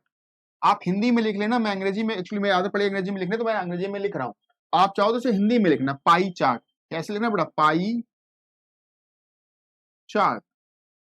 ठीक है, एक गोला बना होगा, उस गोले को कई हिस्सों में बांटा गया होगा, इस तरह का जो ग्राफ होता है बेटा उसे पाई चार्ट कहते हैं। और ये डीआई बहुत आसान होती है, बिल्कुल भी टफ नहीं होती है। ठीक है, डीआई बहुत आसान होती है, बस आपको ये फिगर समझने की देर है। जैसे ही आपने इस फिगर को समझ लिया, ये डीआई सॉल्व हो जाएगा। और डीआई बेटा स्कोरिंग सब्जेक्ट है, स्कोरिंग, क्योंकि आपने एक फिगर को समझा, इस पर 4 से 5 क्वेश्चन पूछे गए होंगे, तो एक ही फिगर से 4 से 5 क्वेश्चन लगेंगे, ठीक है। और कोई भी क्वेश्चन गलत नहीं होगा, बहुत आसान होगा अगर आपने शुरुआत की ये 4 बेसिक चीजें समझी हैं। बेटा डीआई जो बेस्ड है वो डीआई बेस्ड है अर्थमेटिक पर, और अर्थमेटिक पर भी किन पर, इन 4 सब्जेक्ट पर, इन 4 टॉपिक पर। अगर आपको ये 4 टॉपिक आते होंगे तो डीआई लगाना बहुत आसान लगेगा आपको, ठीक है। तो सबसे पहले हम इन 4 टॉपिक को पढ़ेंगे, उसके बाद फिर हम डीआई को सॉल्व करने वाले हैं, ठीक है बच्चों, ओके। इसके बाद अगर मैं बात कर लूं बेटा रीजनिंग सब्जेक्ट की, रीजनिंग सब्जेक्ट में सिलेबस क्या है, पहले मैं सिलेबस की बात करता हूं, उसके बाद फिर मैं बेटा बात करूंगा टारगेट की भी बात करूंगी कि आपको कितने क्वेश्चन टारगेट करने होंगे, आप एग्जाम में कितने क्वेश्चन करके आओ ताकि आप क्वालिफाई हो जाओ, ठीक है। अगर मैं बात करूं रीजनिंग, ठीक है, तो रीजनिंग में बेटा हर तरह की रीजनिंग पूछी जाती है, हर तरह की, analytical, logical, verbal, non verbal, critical, सारी रीजनिंग पूछी जाती है बेटा। जो यहां पर सबसे मोस्ट इंपॉर्टेंट है, जो बहुत ज्यादा पूछे जाते हैं बेटा, रीजनिंग बेस्ड ऑन नंबर्स, संख्याओं पर बेस्ड रीजनिंग, या नंबर दो बेटा यहां पर आता है अल्फाबेट, अल्फाबेट पर रीजनिंग, नंबर रीजनिंग पूछी जाती है, ठीक है। रीजनिंग जो ज्यादा पूछी जाती है बेटा वो इनसे पूछी जाती है, संख्याओं पर आधारित, संख्याओं पर आधारित बेटा सीरीज पूछ सकता है, या ऐसे टेबल में कोई मिसिंग नंबर आपसे पूछ सकता है, एनालॉजी पूछ सकता है, क्लासिफिकेशन पूछ सकता है। अल्फाबेट में बेटा वो आपसे सेटिंग अरेंजमेंट पूछ सकता है बेटा, अल्फाबेट में सेटिंग अरेंजमेंट भी कह सकता है। यहां पर एक इंपॉर्टेंट टॉपिक है बेटा सेटिंग अरेंजमेंट, ये बहुत इंपॉर्टेंट टॉपिक है अगर आप सी साइड की बात करें। सेटिंग अरेंजमेंट, कुछ लोग होंगे जिन्हें आपको एक व्यवस्थित वे में बिठाना होगा, किसी को लाइन में बिठाना होगा, किसी को सर्कल में बिठाना, किसी को स्क्वायर या वर्ग में बिठाना होगा, इस तरह से, ठीक है। अल्फाबेट पर बेस जो सवाल होंगे बेटा, जैसे आपने सुना होगा कोडिंग एंड डी कोडिंग, ठीक है, रैंकिंग, तो इस तरह के जो सवाल है बेटा वो अल्फाबेट पर पूछे जाते हैं, ठीक है। इसके साथ साथ कुछ और टॉपिक है, अगर मैं बात करूं यहाँ पर cube and cuboid, cube and cuboid, ये एक ऐसा टॉपिक है अगर आप इसे पढ़ोगे नहीं तो अपनी मर्जी से सॉल्व नहीं कर पाओ, ठीक है। इसका बेटा एक यहाँ पर टॉपिक आएगा डाइस, इसका बेटा यहाँ पर टॉपिक आएगा कैलेंडर, इसके बाद बेटा यहां पर टॉपिक आएगा क्लॉक। ये ऐसे सब्जेक्ट हैं बेटा, ये ऐसे टॉपिक हैं, इन टॉपिक को पढ़ना ही पड़ेगा। इन टॉपिक को जब तक आप पढ़ोगे नहीं, बिना पढ़े आप सॉल्व नहीं कर सकते हो। कुछ बच्चों को लगता है कि मैं रीजनिंग तो कुछ होता ही नहीं है, मैं सॉल्व कर लूंगा कैसी भी रीजनिंग आ जाए, पर बेटा ये यहां पर इन चैप्टर में कॉन्सेप्ट फॉलो होते हैं। अगर आपको कॉन्सेप्ट नहीं आता तो सवाल नहीं कर पाओगे, ठीक है। इसके अलावा अगर मैं बात करूं बेटा तो यहां पर डायरेक्शन पूछा जाएगा, डायरेक्शन। इसके बाद बेटा ब्लड रिलेशन, ब्लड रिलेशन, ठीक है। अच्छा, साथ ही साथ इन सब के अलावा लॉजिकल रीजनिंग भी पूछता है, लॉजिकल रीजनिंग भी पूछा जाता है। लॉजिकल रीजनिंग का मतलब क्या है बेटा, स्टेटमेंट एंड कंक्लूजन। अगर मैं बात करूं बेटा conclusion, statement and conclusion, assumption, पूर्व धारणा, हिंदी में कहेंगे बेटा पूर्व धारणा, ठीक है, या डिसीजन मेकिंग, न्याय निगमन, डिसीजन मेकिंग, ठीक है, या फिर बेटा सिलोजिज्म, सिलोजिज्म। तो इस तरह के जो टॉपिक है इन्हें हम कहते हैं लॉजिकल रीजनिंग, इन पर भी बेस्ड सवाल पूछे जाते हैं, ठीक है। इन जो ये वर्बल रीजनिंग आपने लिखी हुई बेटा, ये जो रीजनिंग आपने लाइन के इस तरफ लिखी हुई है, लाइन के इस तरफ जो रीजनिंग के टॉपिक आपने लिखे हैं, इन टॉपिक के फिक्स आंसर है, इस टॉपिक का फिक्स आंसर है। अगर अल्फाबेट का सवाल आया है तो उसका एक फिक्स आंसर होगा कि ये आंसर लगा दोगे आंसर सही हो जाएगा। पर ये अगर आप बात करें बेटा लॉजिकल रीजनिंग की, तो लॉजिकल रीजनिंग में बच्चे फिक्स आंसर नहीं लगा पाते हैं। यहां पर कुछ रूल्स होंगे, उन रूल्स के अकॉर्डिंग अगर आप आंसर लगाओगे तो आपका आंसर सही होगा, वरना आंसर टफ या गलत हो जाएगा। ठीक है, इसलिए हम यहां पर जो बात करेंगे वो हम लोग रूल्स के अकॉर्डिंग बात करेंगे। जब हम लोग क्लासेस में जाएंगे तो क्लासेस में इन सब की हम लोग बात करने वाले हैं। ठीक है, अच्छा बच्चों, अंत में बात कर लेते हैं टारगेट सेटिंग की। टारगेट सेटिंग का सीधा सा मतलब है कि आप कितने क्वेश्चन करके आओ ताकि आप क्वालिफाई हो जाओ। ठीक है, जैसे एक मैं छोटा सा डेटा आपके सामने लिखूंगा। अगर पहले मैं उसके पहले आपको कुछ बातें समझा देता हूं। 200 मार्क्स का एग्जाम होता है, 1/3 अगर आप नंबर ले आते हो, आयोग ने साफ साफ बोला हुआ है जितने मार्क्स का एग्जाम हो रहा है आप उसके 1/3 नंबर ले आओ, आप पास हो जाओगे। 200 में से अगर आप 66 या 67 नंबर अगर आप ले सकते हो, अगर आप 67 नंबर ले आते हो तो आप पास हो जाओगे। ठीक है, जैसे अगर मैं बात करूं बेटे 100 क्वेश्चंस आपके एग्जाम में आते हैं, अगर मैं 3 का डिवाइड कर दूं, इसका मतलब लगभग आपको 33 to 34 क्वेश्चन सॉल्व करने होंगे सही सही। अगर आप 33 to 34 क्वेश्चन सही सही सॉल्व कर दोगे तो आप क्वालिफाई हो जाओगे। ठीक है, जैसे अगर मैं आपको यही चीज एक अलग तरीके से समझाने की कोशिश करता हूं। यहां पे मैं लिख रहा हूं क्वेश्चन, यहाँ पे मैं लिख रहा हूँ बेटा राइट क्वेश्चन आंसर, और यहाँ पे मैं लिख रहा हूँ रॉन्ग आंसर, और यहाँ पे लिख रहा हूँ टोटल अटेम्प्ट। टोटल आपने कितने अटेम्प्ट किए। जैसे मान लीजिए आपको 34 क्वेश्चन आपने सही करने हैं, अगर आप 34 क्वेश्चन सही कर दोगे तो आप पास हो जाओगे। सीधी सी बात है, 34 क्वेश्चन सही कर दोगे तो पास हो जाओगे। बेटा 34, मान लीजिए आपने एग्जाम में 34 क्वेश्चन सही कर दिए और एक भी गलत नहीं करे। आपने 34 क्वेश्चन सही कर दिए, एक भी गलत नहीं करे, आपके नंबर 68 आ गए और आप पास हो गए, क्योंकि 67 नंबर चाहिए पास होने के लिए। 68 नंबर आपके आ गए और पास हो गए।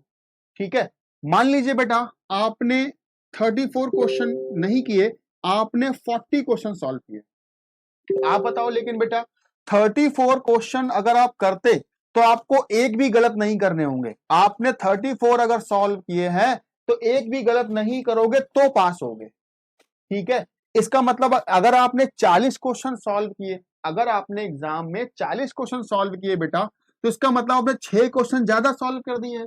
अगर आपने 6 क्वेश्चन ज्यादा सॉल्व किए हैं और नेगेटिव मार्किंग बेटा है 1/3 की, मतलब एक सही क्वेश्चन पे 3 गलत क्वेश्चन ले सकते हैं। एक सही क्वेश्चन पे 3 गलत क्वेश्चन ले सकते हैं। इसका मतलब बेटा 6 क्वेश्चन एक्स्ट्रा आपने सॉल्व किए हैं, तो 6 तिया 18, 6 तिया 18 क्वेश्चन गलत कर दिए। आपने 40 सही किए, 18 गलत कर दिए, फिर भी आपके नंबर आ गए बेटा 68। 40 सही किए, 18 गलत किए, फिर भी आपके नंबर बेटा कितने आ गए 68। क्योंकि बेटे आपके पास 40 क्वेश्चन तो तुमने करे हैं, 18 गलत करने की छूट है और आपके नंबर तो 68 आ गए हैं। आपने टोटल अटेम्प्ट कितने करे, टोटल अटेम्प्ट बेटे आपके हो गए 58, है ना। और यहाँ देखो अटेम्प्ट कितने हुए थे बेटे मेरे पास 34, है ना। अच्छा अगर मैं बात करूं बेटा आपने 50 क्वेश्चन सॉल्व कर दिए, 50 क्वेश्चन सही कर दिए। आप बताओ बेटा अगर आपने 50 क्वेश्चन सही करे होंगे तो 34 से 50 कितना ज्यादा है बेटा, 16 ज्यादा है ना। तो 16 तिया 48 क्वेश्चन गलत करने की छूट है तुम्हारी। अगर आपने 50 सही करे हैं तो 48 गलत कर सकते हो और आप पास हो जाओगे, 68 नंबर तुम्हारे बन जाएंगे। और आपने अटेम्प्ट कर दिए बेटा 98 क्वेश्चंस, है ना। जबकि मैंने आपसे शुरुआत में ही कहा था ज्यादा क्वेश्चन मत करना है, आपको उतने ही लिमिटेड क्वेश्चन करने हैं और आप उतने में ही पास हो जाओ। क्यों गलत ज्यादा कर रहे हो बेटा, क्यों गलती ज्यादा कर रहे हो। आपने 50 सही तो किए पर गलत भी तो बेटा 48 किए कि नहीं किए, है ना। अगर आपने 50 सही किए तो 48 गलत करने पर भी आप पास हो पाए हो, मतलब 48 गलत करने के चांसेस हैं आपके पास। तो इतना ज्यादा चांस क्यों लेना, हम क्या करेंगे सेकंड वाले ऑब्जर्वेशन को अप्लाई करेंगे। मतलब यहां पर क्या है, हम 50 से 55 के बीच क्वेश्चन सॉल्व करेंगे। मतलब जो 100 क्वेश्चन का एग्जाम था मेरे पास, समझना बेटा 100 क्वेश्चन का एग्जाम था, 2 घंटे का टाइम था, 100 क्वेश्चन के लिए 2 घंटे, या मैं कह सकता हूं बेटा 120 मिनट, या मैं कह सकता हूं एक क्वेश्चन के लिए मेरे पास 1.2 मिनट है। अगर मेरे पास एक क्वेश्चन के लिए 1.2 मिनट है और मैं आपसे कहूं कि अब आपको 100 क्वेश्चन करना ही नहीं है, अब आपको 100 क्वेश्चन नहीं करने बेटे, अब आपको करने हैं 50 क्वेश्चन, और इन 50 क्वेश्चन को करने के लिए आपके पास अभी भी 120 मिनट का टाइम है। इन 50 क्वेश्चन को करने के लिए अभी भी आपके पास 120 मिनट का टाइम है। तो मुझे बताओ बेटा, एक क्वेश्चन के लिए आपके पास मिनट हो गया 2.4 मिनट। बस यही हमारी स्ट्रेटजी है बेटा। आपको सारे 100 के 100 क्वेश्चन नहीं सॉल्व करने हैं। मैंने शुरुआत में ही कहा था आपको 30 मार्क का नहीं बनना है, आपको एग्जाम क्वालिफाई करना है। और एग्जाम क्वालिफाई करने के लिए आप 50 क्वेश्चन को टारगेट करो, 50 क्वेश्चन को टारगेट करो बेटा। 50 क्वेश्चन जैसे ही आप टारगेट करोगे तो 50 क्वेश्चन करने के लिए आपके पास हर क्वेश्चन के लिए देखो लगभग 2.5 मिनट है। हर क्वेश्चन के लगभग 2.5 मिनट है। आप आराम से बैठ के शांत मन से सॉल्व करिए और सारे के सारे क्वेश्चन सही करके आइए। 50 में से मैं क्या कह रहा हूं बेटा, आपने अगर 58 करे होंगे तो 40 सही होंगे तो भी हमारा काम चल जाएगा, ठीक है। इसलिए आप आराम से बैठिए, शांत मन से पेपर को सॉल्व करिए, ठीक है बच्चों। आशा कर रहा हूं, उम्मीद कर रहा हूं आपको मेरी बात समझ आई होगी, मैं क्या समझाना चाह रहा हूं, है ना। मैं कह रहा हूं कि आपको सारे क्वेश्चन अटेम्प्ट नहीं करने हैं, आपको उतने ही क्वेश्चन अटेम्प्ट करने हैं जितने क्वेश्चन से आप क्वालिफाई हो जाओ। आपको 98 क्वेश्चन नहीं करने बेटा, आपको करने 58, 55 या 50। मैं तो कहता हूं आप सिर्फ 50 तक ले जाएगा जाइए। वैसे यहाँ पे जो अगर मैं यहाँ पे देखूं तो 34 ना करके बेटा मैंने यहाँ पे कर दिए 38 क्वेश्चन। 4 क्वेश्चन ज्यादा सॉल्व किए बेटा, 4 क्वेश्चन। अब 4 क्वेश्चन ज्यादा सॉल्व करने के लिए मैं 4 दिया 12 नंबर, 12 गलत कर सकता हूं, मतलब 50 सॉल्व। अगर आपने 50 क्वेश्चन सॉल्व किए, 50 क्वेश्चन सॉल्व करने के लिए अगर आपने 12 भी गलत कर दिए, 50 में से 12 भी गलत कर दिए, तब भी आपके 38 सही हो जाएंगे और आप पास हो जाओगे 67 नंबर लेके, ठीक है। इसलिए आपको टारगेट करना है 50 या 55, इससे ऊपर मत जाना, ठीक है। टारगेट करना है बेटा 50 या 55 से ऊपर मत जाना, ठीक है। कई बार ऐसा होता है कुछ 30 मार्क खान होते हैं जो सीसैट में तो ले आते हैं बेटा 100 में से 78 नंबर, लेकिन जीएस में ला ही नहीं पाते हैं। जीएस में लाते हैं 100 में से या 200 में से 50 नंबर, 55 नंबर, 60 नंबर। तो कोई फायदा नहीं है यहाँ पे आपको अपनी प्रतिभा दिखाने का बेटा। यहाँ पे आपको प्रतिभा नहीं दिखानी है, प्रतिभा आपको पेपर 1 में ही दिखानी है। यहाँ पे सिर्फ आपको एग्जाम को क्वालिफाई करना है, इससे ज्यादा कुछ नहीं करना है, ठीक है। अच्छा, इसके बाद कुछ क्वेश्चंस मैं आपके लिए और लेकर आया हूं, आप उन क्वेश्चंस को देखिए और समझिए कि क्वेश्चन किस तरह का एग्जाम में आता है, किस तरह का क्वेश्चन एग्जाम में आता है और आपको उस क्वेश्चन को कैसे टैकल करना है, ठीक है। सबसे बड़ी बात बेटा यही है कि क्वेश्चन एग्जाम में कैसे आ रहा है। मैंने आपको शुरुआत में ही कहा हुआ है कि जो क्वेश्चन आएगा वो होगा तो मैथ का, लेकिन मेंटल एबिलिटी पर बेस्ड होगा। मैथ का ही क्वेश्चन होगा, मेंटल एबिलिटी पर बेस्ड, ठीक है। इसलिए कुछ क्वेश्चंस आपके सामने लगा रहा हूं, 1 मिनट का पॉज लेके ट्राई करिएगा, उसके बाद मैं इस क्वेश्चन को सॉल्व करूंगा आपके सामने।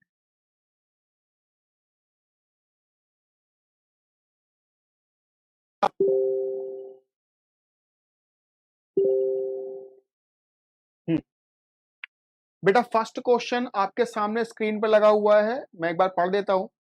किसी ये देखिए ये जो क्वेश्चन है बेटा यूपीएससी आईएएस प्री का पेपर है और सेट ए का है, 2019 में आया हुआ है, ठीक है।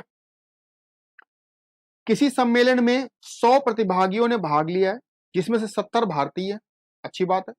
यदि कुल प्रतिभागियों में 60 शाकाहारी है तो निम्नलिखित में से कौन सा कथन सही होगा। कथन नंबर 1 कह रहा है कम से कम 30 भारतीय प्रतिभागी शाकाहारी होंगे। कथन नंबर 2 कह रहा है बेटा कम से कम 10 भारतीय प्रतिभागी मांसाहारी होंगे, ठीक है। अगर मैं सॉल्व करूं, देखो बेटा ये जो सवाल है ये सवाल एनालिटिक पर बेस्ड है, मतलब आपकी सिर्फ मेंटल एबिलिटी पर बेस्ड है। इसमें कुछ भी सॉल्व करने वाला नहीं है, सिर्फ आपके मेंटल लेवल को चेक करने के लिए सवाल पूछा गया है। सिर्फ आपके मेंटल लेवल को चेक करने के लिए बेटा सवाल पूछा गया है। मैं सॉल्व कर देता हूं।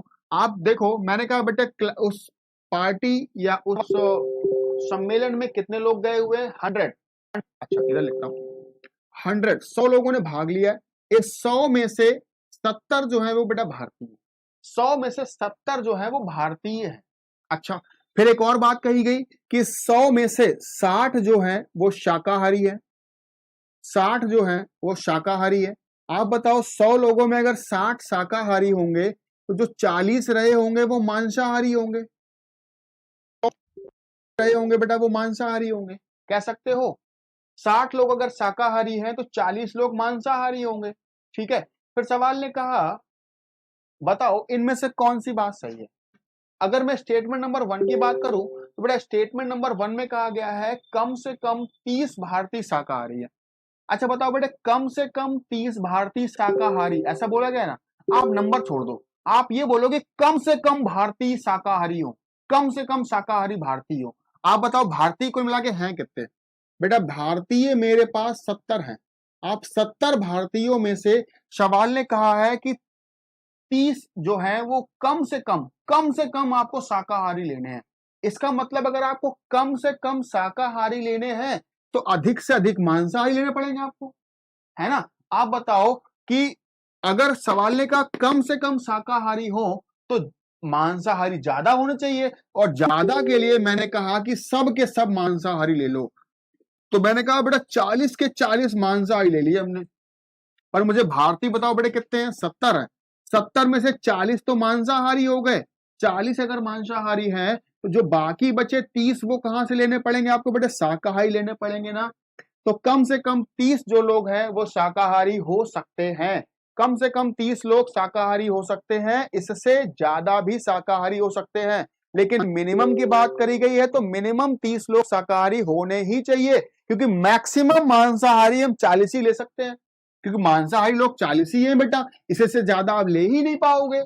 मैक्सिमम मांसाहारी हम 40 ले सकते हैं, इसलिए 30 लोग आपको शाकाहारी लेने पड़ेंगे, क्योंकि कुल मिला के 70 लोग बनाने हैं, कुल 70 लोग बनाने हैं। मतलब स्टेटमेंट नंबर 1 की बात बिल्कुल सही है, स्टेटमेंट नंबर 1 की बात बिल्कुल सही है। ठीक है, अगर मैं स्टेटमेंट नंबर 2 की बात करूं बेटा तो स्टेटमेंट नंबर 2 में लिखा है कम से कम 10 भारतीय प्रतिभागी मांसाहारी हैं। अब देखो बेटा क्या बोला, कम से कम मांसाहारी। अब आप बताओ अगर कम से कम मांसाहारी लेने होंगे तो शाकाहारी ज्यादा लेने पड़ेंगे। मैंने लिए सारे के सारे शाकाहारी, मैंने कहा 60 के 60 शाकाहारी। अगर 60 के 60 शाकाहारी, पर लोग तो 60 ही हुए, हमें कितने चाहिए बेटा, 70 भारतीय। तो 60 में 10 लोग को और लाना पड़ेगा, कहां से लाओगे, मांसाहारी में से। तो 10 कैसे हो गए बेटा, मांसाहारी हो गए। कम से कम 10 लोग मांसाहारी हो सकते हैं, बिल्कुल सही बात है। कम से कम 10 भारतीय मांसाहारी है उस पार्टी के अंदर, और सेकंड वाला कथन भी बिल्कुल सही है। मतलब इस सवाल का आंसर हम लगाएंगे सी, इस सवाल का आंसर बेटा सी पार्ट लगा देंगे। ठीक है, both first and second follow, दोनों के दोनों फॉलो कर रहे हैं। उम्मीद कर रहा हूं आपको मेरी बात समझ आई होगी। देखो बच्चों ये जो सवाल है ये कोई मैथ है इसमें नहीं है बेटा, सिर्फ आपका मेंटल लेवल है, आपका मेंटल एबिलिटी चेक किया जा रहा है कि क्या आप उस मेंटल एबिलिटी को पास कर पा रहे हो या नहीं कर पा रहे हो, इतनी सी बात। ठीक है, एक और क्वेश्चन आपके सामने लगा रहे हैं बेटा,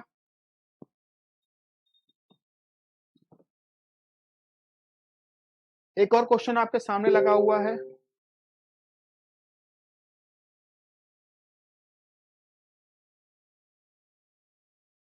पी क्यू आर 3 नगर हैं, पी और क्यू के बीच की दूरी 60 किलोमीटर है।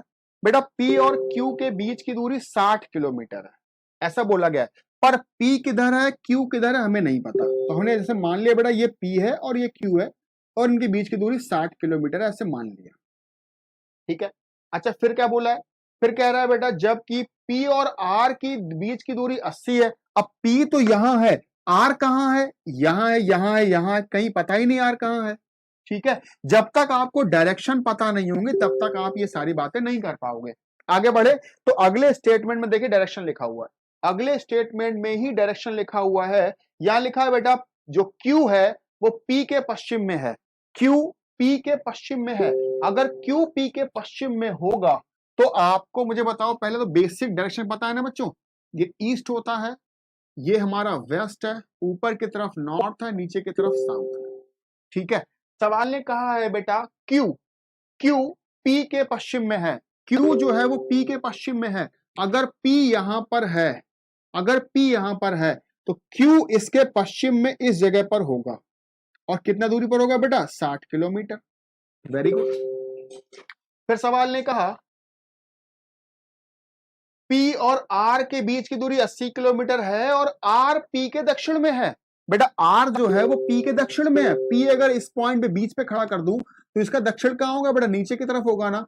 तो P का दक्षिण नीचे की तरफ है और R यहां पर है और कितना किलोमीटर बेटा 80 किलोमीटर की दूरी है। अच्छा फिर क्या बोला, फिर कह रहा है बेटा Q और R के बीच की दूरी बताओ। अरे ये तो बिल्कुल बेकार का सवाल निकल गया बेटा। Q और R के बीच की दूरी बताओ। बच्चों क्लास में खूब चिल्ला चिल्ला किस तरह की बातें सिखाई जाती हैं आपको कि बेटा पाइथागोरस थ्योरम लगा दो। पाइथागोरस थ्योरम सभी को पता है, नहीं पता तो कोई बात नहीं, मैं बताऊंगा बच्चे। नहीं तो आप सिर्फ 6, 8, 6, 8 और 10 याद कर लो। बेटा ये 3 ऐसे नंबर हैं जो पाइथागोरस थ्योरम को फॉलो करते हैं। अगर एक लंबाई 6 है, एक लंबाई 8 है, तो ये लंबाई बेटा 10 हो जाएगी, लेकिन 0 0 एक्स्ट्रा, तो यहां भी 0 बढ़ा दो। आंसर आ गया 100 किलोमीटर। Q और R के बीच की दूरी 100 किलोमीटर है। Q और R के बीच की दूरी 100 किलोमीटर है। ऑप्शन नंबर डी सही हो गया। ऑप्शन नंबर डी इस सवाल का उत्तर। ओके, आशा कर रहा हूं आपको मेरी बात समझ आ रही होगी। बच्चों मैं आपको बस ये शो कर रहा हूं कि क्वेश्चन किस किस तरह से एग्जाम में पूछे जाते हैं। और आप देखिए बेटा ये क्वेश्चन भी 2019 आईएएस के एग्जाम में पूछा गया। ये क्वेश्चन भी 2019 आईएएस के एग्जाम में पूछा गया। ठीक है, अच्छा इस क्वेश्चन की बात अभी हम कुछ देर बात करेंगे और आगे बढ़ते हैं। हाँ। पढ़िए बेटा, यदि x 25 के बराबर या उससे बड़ा है, मतलब जो x का मान है, जो x का मान है वो 25 से बड़ा होगा या बराबर होगा। मतलब x के जो मान होंगे वो या तो 25 हो सकता है या 25 से बड़ा हो सकता है, इससे छोटा नहीं होगा। ऐसा चलता रहेगा। x के जो मान होंगे वो या तो 25 होंगे या 25 से बड़े मान होंगे, या तो 25 होंगे या 25 से बड़े होंगे। ठीक है, नंबर 2 में क्या बोला गया बेटा, y जो है y 40 से कम या उसके बराबर है।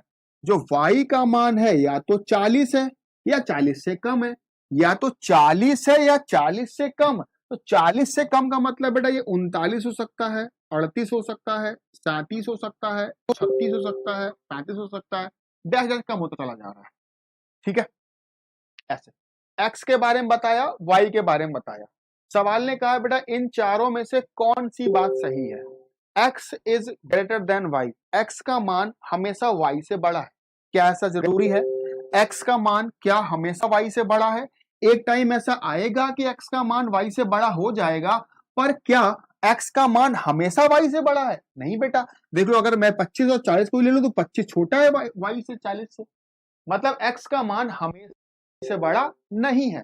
x का मान हमेशा y से बड़ा नहीं है, x का मान y से छोटा भी है, इसलिए हम फर्स्ट आंसर नहीं लगा सकते। अच्छा फिर क्या बोला गया, y minus x is greater than 15। y minus x मतलब y माइनस एक्स का जो अंतर है वो हमेशा 15 से बड़ा होगा। y माइनस एक्स का जो y माइनस एक्स है जो बेटा वो हमेशा 15 से बड़ा होगा। क्यों ऐसा कैसे कर सकते हो बेटा? अगर मैंने कहा यहाँ पे 25, 26, 27 लिखते जा रहे हैं, यहाँ पे 100 लिख दिया मैंने। x का मान मैंने कहा 100 है, y का मान 40 है, घटाने पर y माइनस एक्स करने पर देखो ये नंबर निगेटिव में आएगा। अगर ये नंबर निगेटिव में आएगा बेटा, अगर ये नंबर निगेटिव में आएगा तो मुझे बताओ क्या ये 15 से बड़ा हो पाएगा? नहीं हो पाएगा, है ना। तो y माइनस एक्स का मान हमेशा 15 से बड़ा नहीं है। अच्छा अगली बात कर लो।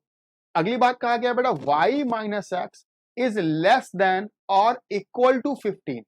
जो y माइनस एक्स है वो या तो 15 या 15 से छोटा है। y माइनस एक्स का जो मान है बेटा वो या तो 15 है या 15 से छोटा है। बेटा y माइनस एक्स अगर आपको 15 या 15 से छोटा चाहिए, इसका मतलब यह है कि 15 से बड़ा नहीं हो सकता। 15 से बड़ा नहीं हो सकता, मतलब 15 इसकी मैक्सिमम वैल्यू है। y माइनस एक्स का जो मैक्सिमम वैल्यू है बेटा वो 15 है। अगर y माइनस एक्स का मैक्सिमम वैल्यू 15 है, इससे बड़ा नहीं हो सकता, इससे छोटा हो सकता है, तो मैक्सिमम वैल्यू निकालने का मतलब है y रखो मैक्सिमम और x रख दो मिनिमम। y का मैक्सिमम वैल्यू क्या है बेटा 40, x का मिनिमम वैल्यू क्या है बेटा 25, अंतर कितना आ रहा है 15। इसका मतलब यह है कि इसका मान 15 से छोटा ही होगा, 15 से बड़ा नहीं होगा, क्योंकि मैंने y का सबसे बड़ा मान रखा है, x का सबसे छोटा मान रखा है। ऐसा करने पर जो अंतर होगा वो मैक्सिमम निकल के आएगा, इससे ज्यादा अंतर नहीं हो सकता। इसका मतलब बेटा इसका जो अंतर है y माइनस एक्स वो या तो मैक्सिमम 15 होगा या 15 से छोटा होगा। ठीक है, मतलब सी पार्ट इस सवाल का सही उत्तर लगा सकते हो, सी पार्ट इस सवाल का सही आंसर है। ओके, नेक्स्ट क्वेश्चन देखो बेटा क्या कहा गया है, बी से आगे या मतलब बी समेत अंग्रेजी वर्णमाला के प्रत्येक, देखो अंग्रेजी वर्णमाला का अक्षर आ गया, मैंने कहा ना अल्फाबेट पर सवाल आता है बेटा, और ये भी 2019 आईएएस का सवाल है। अंग्रेजी वर्णमाला में एकांतर अक्षर छोटे अक्षरों में लिखे दिए जाएं, शेष अक्षरों को बड़े क्रम में लिखा जाए, तो बेटा जुलाई कैसे लिखा जाएगा? देख लो भाई,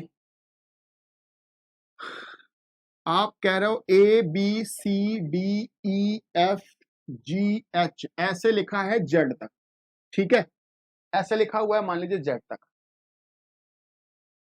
सवाल ने कहा कि बी से शुरुआत करो और अल्टरनेट एक एक को छोड़कर, बी से शुरुआत करो, अल्टरनेट अक्षरों को छोटे क्रम में लिख दो, मतलब जो कैपिटल बी है इसको स्मॉल बी लिख दो, इसको स्मॉल डी लिख दो, इसको स्मॉल एफ, ये बेटा एच लिख दो, इस तरह से। मतलब जो बेटा बी से शुरुआत करते हुए एक को छोड़कर एक आप स्मॉल लेटर में लिख दो, ठीक है।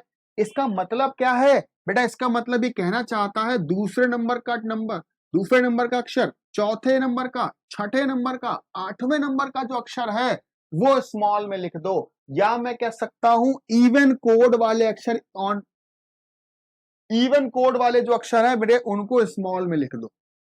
आप बताओ, सवाल में जुलाई के बारे में पूछा गया ना, जुलाई, जुलाई में जे का होता है 10, यू होता है बेटा 21, एल होता है 12, वाई होता है 25, और मैंने आपसे कहा बेटा जो इवन है, जो सम है उन्हें स्मॉल में लिख दो, जो सम है उन्हें स्मॉल में लिख दो, तो जे को स्मॉल में लिख दिया गया, यू कैपिटल में बना रहा, एल को स्मॉल लिख दो बेटा, एल को स्मॉल लिख दो, और वाई कैपिटल बना रहा, ठीक है। जे, अच्छा क्वेश्चन हट गया, एक मिनट,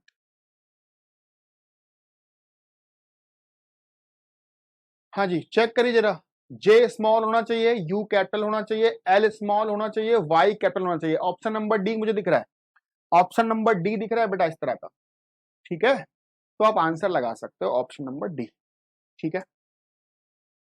बेटा एक और क्वेश्चन आपके सामने है स्क्रीन पर, इस सवाल का जवाब सारे बच्चों ने गलत दिया, मतलब मैंने जिस बच्चे को भी ये सवाल दिखाया है उस बच्चे का आंसर गलत ही आया है, पता नहीं क्यों।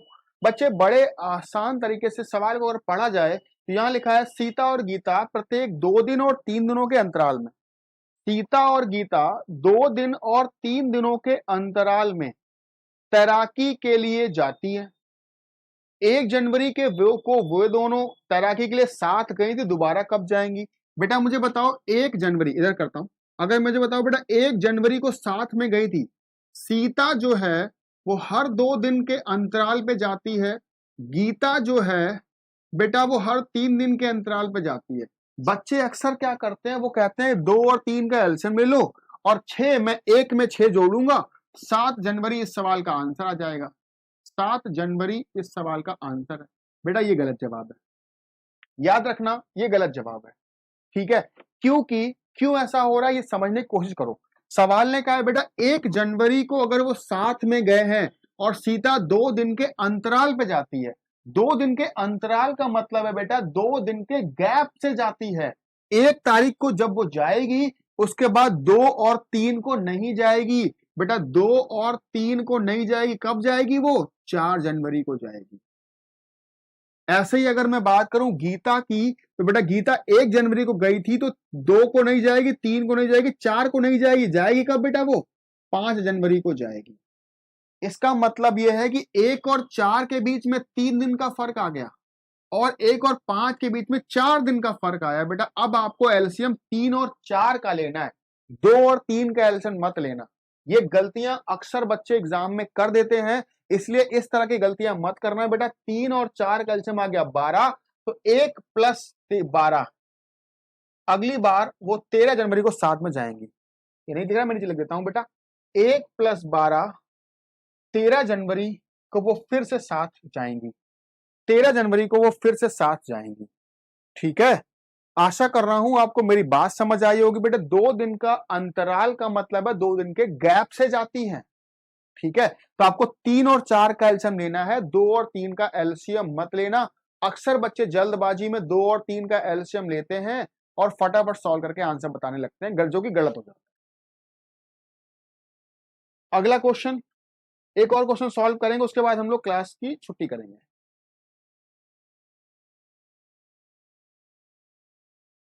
बेटा अगला क्वेश्चन आपके सामने स्क्रीन पर है, पढ़िए जरा एक बारी। किसी क्लब के सभी सदस्य मुंबई गए, एक होटल में रुके। अच्छा, सभी लोग मुंबई गए हैं, एक होटल में रुक गए हैं।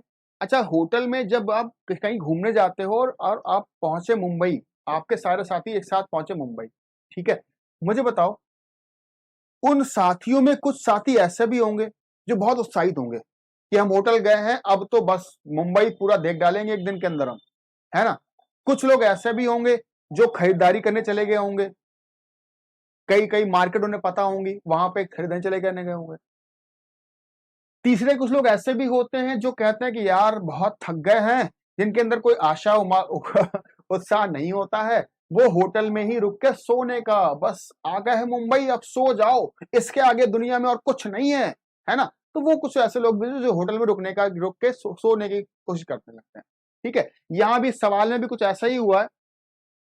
सवाल ने कहा है बेटे 80% लोग जो हैं वो खरीदारी के लिए चले गए, 50% लोग पर्यटन के लिए चले गए, जबकि 10% लोग होटल में ही विश्राम करने लगे। देखो मैंने कहा था ना बेटा, 3 तरह के लोग हैं, कुछ लोग घूमने लग चले गए, कुछ लोग खरीदारी करने चले गए, कुछ लोग होटल में ही रुक गए। 10% लोग जो हैं वो होटल में ही रुक गए। ठीक है, अच्छा, तो सवाल ने कहा इन 4-5 बातों में से कौन सी बात सही है, वो सारी बात हम, ये 2 निष्कर्ष मेरे पास लिखे हुए, इन दोनों निष्कर्ष में से कौन सी बात सही। सबसे पहले बेटा आपको आपके दिमाग में कुछ बातें आ रही होंगी, जैसे आपने कई बार सुना भी होगा कि जब भी कुछ लोग होते हैं तो लोगों को हम 100% मानते हैं। मैं कहता हूं कि जो मैक्सिमम लोग होते हैं बेटा वो 100% होते हैं। पर आप कहोगे सर 80% तो चले गए खरीदारी करने, 50% चले गए पर्यटन करने, तो ये लोग तो हो गए 130 और 10% सो भी गए, तब तो 140 हो गए, है ना। तो बच्चों एक छोटी सी बात समझना, यहाँ पे कुछ ऐसे लोग भी हैं जो खरीदारी के साथ साथ पर्यटन भी कर रहे हैं। ऐसे लोग भी हैं जो खरीदारी के साथ साथ पर्यटन भी करने गए हैं, मतलब वो लोग पर्यटन में तो काउंट करे गए, साथ ही साथ खरीदारी में भी काउंट कर लिए गए। ठीक है, तो उससे मत घबराना। अच्छा, 100% में से 10% होटल में ही रुक गए, इसका मतलब जो लोग बाहर गए हैं वो कितने परसेंट लोग गए हैं बेटा, 90% लोग गए। जो बाहर लोग गए हैं वो 90% लोग गए, और 90% से ही आपका सवाल लगेगा। मैंने कहा ये जो लोग हैं ये खरीदारी के लिए गए हैं, और ये जो लोग हैं बेटा ये पर्यटन के लिए गए हैं। ये लोग गए हैं पर्यटन के लिए और ये लोग गए हैं बेटा खरीदारी के लिए, इस तरह से। ठीक है, अच्छा, कुछ लोग ऐसे भी हैं जो खरीदारी और पर्यटन दोनों करेंगे। ठीक है, ये कहां से लाओगे, आप कह रहे हो बेटे 80% खरीदारी करने गए, 50% पर्यटन करने गए, दोनों को जोड़ो बेटा, दोनों जोड़ने पे कितना हुआ 130। 130% लोग हो रहे हैं, पर होने कितने चाहिए बेटा 90%, क्योंकि 10% तो सो गए, 90% बचे हुए। इनको जो लोग इन दोनों चीजों में गए हैं वो होने चाहिए बेटा 90%, पर हो कितने रहे हैं बेटा 130। तो 130 में कितना कम करें कि वो 90 बन जाए, 40 कम कर दें, इस 40 को बीच में रख दो। 40% वो लोग हैं जो दोनों में है। ठीक है, अच्छा बताओ ये पूरा खरीदारी का जो बक्सा है ये 80 का है, यहां 40 होगा, तो यहां कितना बचा बेटा आपने 40 बचा। अच्छा बताओ ये जो पूरा बॉक्स है बेटा, ये पूरा बॉक्स 50% का है, इसमें से 40% तो यहीं आ गए, तो बचे कितने बेटा इधर 10%।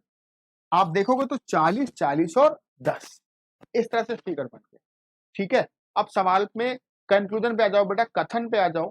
यहाँ पे निष्कर्ष निकाला गया है 40% सदस्य खरीदारी के साथ साथ पर्यटन भी करते हैं, दोनों ही करते हैं। तो बेटा 40% जो लोग हैं वो खरीदारी के साथ साथ पर्यटन भी करते हैं, इसका मतलब बीच के जो लोग हैं ये वाले लोग जो हैं ये 40% ये बोला गया है और बिल्कुल सही बात भी है बेटा, यही तो है 40% लोग। इसका मतलब हमारा कथन नंबर 1 बिल्कुल सही है। ठीक है, कथन नंबर 1 बिल्कुल सही है। नंबर 2 में कहा गया 20% सदस्य केवल खरीदारी करने गए बेटा, केवल खरीदारी ये वाला है, केवल खरीदारी। और केवल खरीदारी बेटे कितने लोग कर रहे हैं? 40%, जबकि सवाल ने कितना बोला बेटा? 20%। इसका मतलब स्टेटमेंट नंबर 2 गलत हो गया, 1 वाला हमारा सही हो गया, स्टेटमेंट नंबर 2 गलत हो गया। हम आंसर लगाएंगे बेटा केवल 1, केवल एक सही, केवल एक सही। ठीक है, इस तरह से चीजों को हम कर सकते हैं। बच्चों, क्लास के अंत में मैं फिर से आपसे कहना चाह रहा हूं कि सीसैट कोई बहुत बड़ा टास्क नहीं है, इससे बिल्कुल भी घबराना नहीं और बहुत सोच समझकर कदम उठाने की जरूरत है बेटा। आपको 30 मार्क बनने की जरूरत नहीं है, आपको उतने ही क्वेश्चन करने हैं जितने क्वेश्चन से आप पास हो जाओ। क्वालिफाइंग एग्जाम है, सिर्फ क्वालिफाई हो जाओगे तो पास हो जाओ। ठीक है, आशा कर रहा हूं, उम्मीद कर रहा हूं आपने एंजॉय किया होगा। आज के लिए इतना ही है, धन्यवाद आप सबका।